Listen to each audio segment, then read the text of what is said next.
Morning, everybody. It's DJ NV, Jess Hilarious, Charlamagne the Guy. We are the Breakfast Club. Lauren LaRosa filling in for Jess.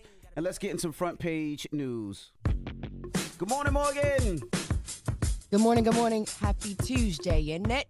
So let's get into it. Like, we're still talking about what's happening with the assassination attempt with Donald Trump, right? And there's a bipartisan group, members of the House Task Force that's looking into it. So members of a House Task Force, they took a tour of the site of the assassination attempt of former President Donald Trump in Pennsylvania on Monday.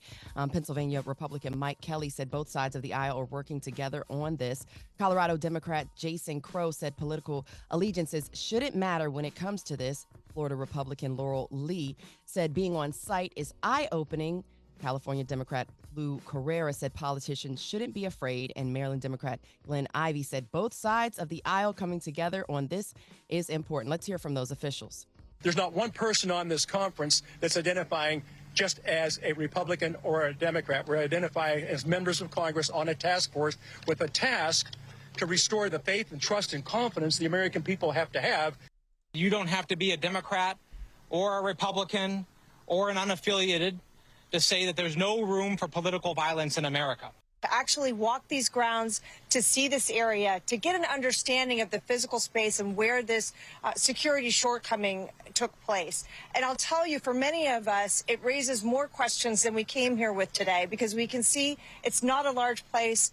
We want our candidates to speak their minds, to make their opinions, their thoughts known to the American public, to the voters.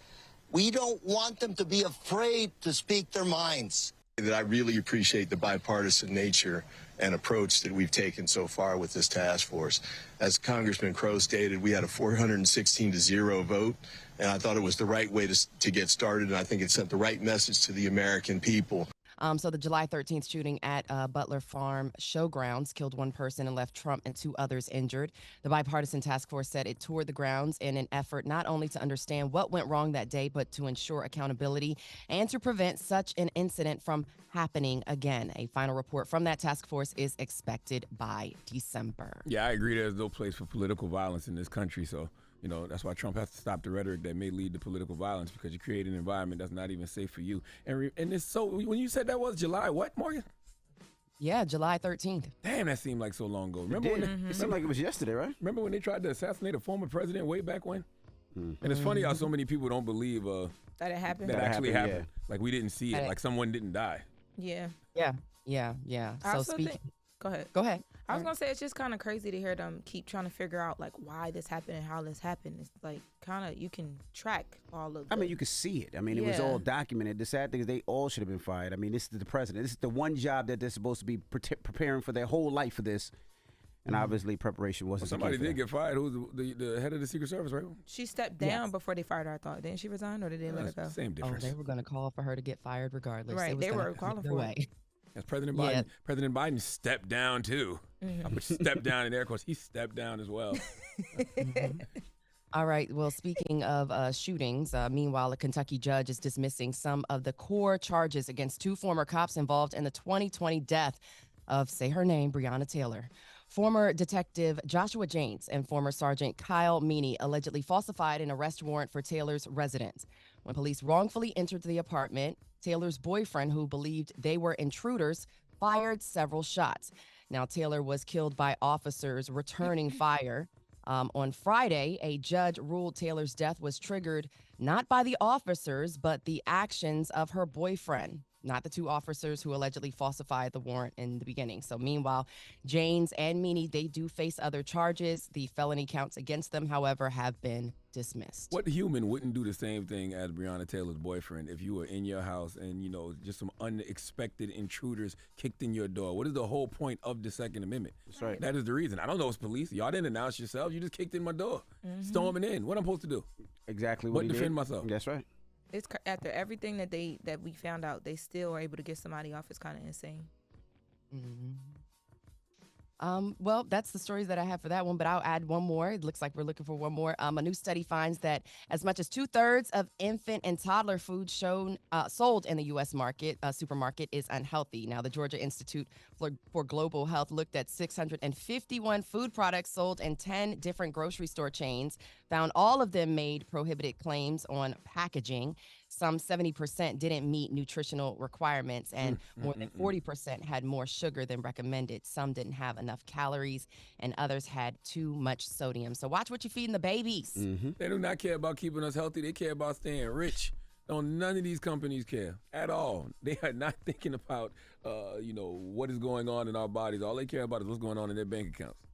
Well, speaking of your bank account, we will talk more about that in the next hour. Your mayor, New York City Mayor Eric Adams, has an initiative to put money in your pocket. So we will talk more about that in the 7 o'clock hour. All right. And everybody else, get it off your chest. 800-585-1051. If you need to vent, phone lines are wide open. Again, 800-585-1051. Call us up right now. It's The Breakfast Club. Good morning.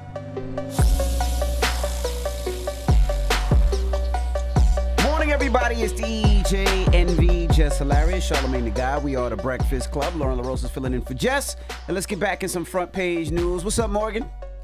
Let's do it. So 2024, the presidential race is shifting into high gear this week. Both candidates are set to hit the campaign trail, with Vice President Kamala Harris and her running mate Tim Walz kicking off a bus tour in the battleground state of Georgia on Wednesday. Now, former President Trump and his running mate J.D. Vance will also hold several events in swing states this week.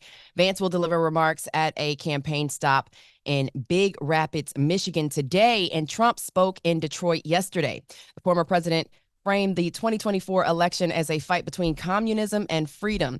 He made the comments while speaking to the National Guard Association in Detroit yesterday. Let's hear more from former President Trump.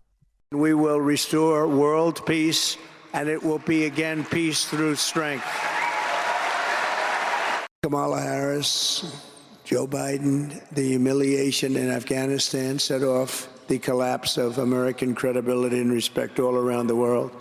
This fight is no longer between Democrats and Republicans. This is a fight between communism and freedom. It's a very serious fight. Our country is being destroyed by a radical political class that sends our guardsmen and women to defend the borders of distant foreign nations while they surrender our own borders to an invasion. Yeah, Trump said Kamala Harris wants Soviet-style price controls, endless wars, open borders, and voting rights for illegal immigrants. He went on to criticize President Biden and Harris for the deadly withdrawal of American troops from Afghanistan 3 years ago. 13 U.S. service members were killed in a terrorist attack during the chaotic withdrawal. And yesterday, Trump visited Arlington National Cemetery to lay a wreath on the tomb of the unknown soldier. Now, that ceremony came on the 3rd anniversary of the pullout of American military forces from Afghanistan. Now, Adonis Flores of Michigan United, an immigration organization, he says he completely disagrees with the former president. Let's hear from him. The overwhelming majority of immigrants already here in the country and asylum seekers at the border are families and hardworking people that are just trying to run away from harm. Yeah, Vice President Harris's campaign also responded to Trump, saying Trump cannot be trusted to keep Americans safe, and she is a proven leader on the world stage and will use her experience to ensure America's safety. Yeah, I don't understand how the party that has restricted folks' freedoms by abolishing Roe v. Wade can say they're the party of freedom. You know what I'm saying? The way that they've gutted voting rights for the most part and reproductive rights. How does that make you the party of freedom? I'm just asking. I don't, just seems questions silly to that me. need answers for sure. No, but switching gears, you talk about wanting money in your pocket, right? New York City is launching a new initiative to help deliver benefits to residents and ultimately put more money in their pockets. Now, Mayor Eric Adams says hundreds of city employees are now targeting working class residents on the spot to see what benefits they may be eligible for under the, quote, Money in Your Pocket initiative. He also says city staff should be communicating with residents in their own communities, and the benefits they're educating residents about include the child tax credit. Let's hear more from New York City Mayor Eric Adams. This initiative will visit underserved neighborhoods across the 5 boroughs. Government needs to meet the people. The people should not have to meet the government. And you know what? You can't be part of the team if you're afraid to walk in tonight and knock on apartment 4B. Then you shouldn't do this job. You need to be comfortable in every setting in this community. Huge win. Folks were paying $55 a week if you made $55,000 or less. $55 a week. We cut it to less than $5 a week. I like the messaging. I like the name of it. What is it? Put more money in your pocket initiative? That's what it's called? More money in your pocket initiative. Yes. So the goal is to help New Yorkers learn more about the 70 city, state, and federal programs that could help them save money on food, rent, taxes, and other needs. More than 300 city government staff and CUNY students will now visit more than 20 underserved neighborhoods and NYCHA buildings on a weekly basis. I think that's great. I like it too. So basically just telling them where the money is, because a lot of these programs do exist. It's just that our people don't have the information to it. Now, once you know about it, how difficult is it to access it? Because that's the other wait thing. Be crazy for Yeah. stuff. Yes. They're going to tell you that. But the only problem with New York, and I was listening today, they're talking about bringing the congestion tolls back in the city. You know, they suspended it, but now they're saying in the beginning of next year they're probably going to bring it back after election, of course. And then they're talking about, they said 65% of the people that ride the buses don't pay. They just get on there and just sit down, and it is what it is. So they're going to start trying to lock people up and fine people up for that. So New York is having a problem with the homeless thing. Like, New York is having a huge problem. So hopefully giving people extra money will help people a lot more. But like they said, if they can't get the money anyway, you could tell them all day about the money. But if the waiting list is a year. It's all about the access. I mean, Exactly. they have programs like this all across the country. Once you give somebody the information, how difficult is it for them to actually access it? That's going to be the issue. Mm-hmm. All right. So one more, an increase in demand for sausage. You guys love sausage, right? Pause. Could be a sign for consumers. Why you looking at me like that? What they doing Why to you you looking in at me here? like that? Charlamagne walked off. He walked away. As soon as he heard said, sausage, he let's turned right let it back block. around. Okay, ass, chicken. Some box are better left unspent. I'm all ears, Morgan. I'm all ears. He said, I'm all ears. Y'all Chicken love or y'all pork? sausage. I already know. Or turkey. Chicken or sausage. He said he had chicken sausage yesterday. I did at Kelsey's in Atlantic City. Fantastic. An increase in demand for sausage could be a sign of consumers, tightening their budgets. According to the Dallas Federal Reserve's Texas Manufacturing Outlook survey released on Monday, there has been modest growth in the dinner sausage category for one producer. The respondent said demand for sausage tends to go up when the economy weakens as consumers see it as a good protein substitute for higher priced proteins. Another respondent also noted in the Dallas Fed survey that agriculture is hurting due to issues such as higher costs and weather. And an economist YouGov poll earlier this month, a majority of voters said the economy was one of the top issues in 2024. So you said you were seeing it yesterday in apple juice. You wanted to go for the, generic brand over the name brand. And, here we are. I'm a with sausage connoisseur. I like chicken sausage. Talk. I like turkey sausage. I don't know what they talking about as far as, people substituting it as a protein because it's cheaper for dinner. I'm a sausage eater. Yeah, you like long links or? No, I actually like the patties. You like the patties or the links? I like the patties. I like the patties that make you feel like you back in high school and middle school. Old school sausage. That's right. OG. Yeah, but if you're reaching for sausages, they're basically saying that could be a sign of the times, Not the steak. Not steak and eggs, sausage and eggs. But all right. yeah, that's your front page news. I'm Morgan Wood. That sounds great. Thank you, Morgan. House. I get you some sausage. Follow me on. So that's your front page news. Could you let Morgan do her thing? Oh my gosh. That's your front page news. I'm Morgan Wood. Follow me on social at Morgan Media. And for more news coverage, make sure you're following at Black Information Network and visit BINnews.com. Thank y'all. Morgan. Thank you, Morgan. All jokes aside, salute to Kelsey's in Atlantic City again. Boy, that brunch was so good. I've been thinking about that brunch since Sunday.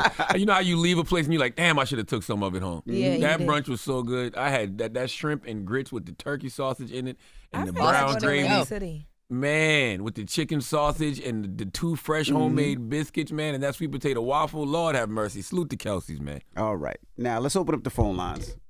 Wake that ass up. Early in the morning. The Breakfast Club.